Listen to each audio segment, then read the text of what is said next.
নিয়ে চলে এলাম দশমীর দিনের ভুরিভোজ। তো দশমী তো এবারে বৃহস্পতিবার পড়েছিল, আর বৃহস্পতিবার আমাদের নিরামিষ থাকে, তাই আমরা শুক্রবার মানে একাদশীর দিনকে এই খাওয়া দাওয়াগুলো আর কি আয়োজন করেছিলাম। তো দেখো, প্রথমে এই যে চালটা ভিজিয়ে রেখেছিলাম আধ ঘন্টা জলে আর কি।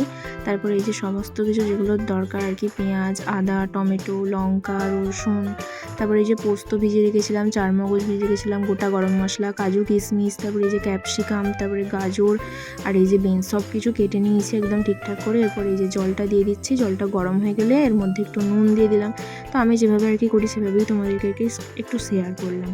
তো এরপর এই যে চালগুলো দিয়ে দিচ্ছি, জলটা গরম হয়ে যাওয়ার পরে এর মধ্যে একটুখানি লেবু নিয়ে দিয়ে দেবো, যাতে আর কি ভাতটা ফ্রেশ আর কি সাদা হয়, এই জন্যই লেবুটা দেওয়া আর কি। এরপর ভাতটা 80% মতন আর কি সিদ্ধ করে নেবো, দিয়ে এই যে ছেঁকে তুলে নিচ্ছি, দিয়ে একটা থালার মধ্যে ভালো করে চাড়িয়ে রেখে দেবো।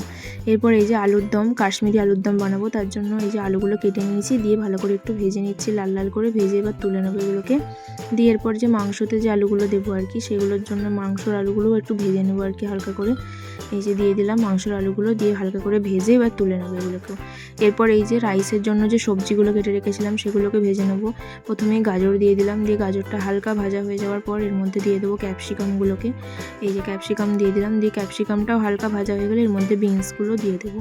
বিনসগুলো দিয়ে অল্প নাড়াচাড়া করে কিছুক্ষণের জন্য নাড়াচাড়া করবো, করে তারপর তুলে নেবো। ব্যাস হয়ে গেল আমাদের, এই যে ছেঁকে তুলে নিলাম, হয়ে গেল রাইসের জন্য রেডি।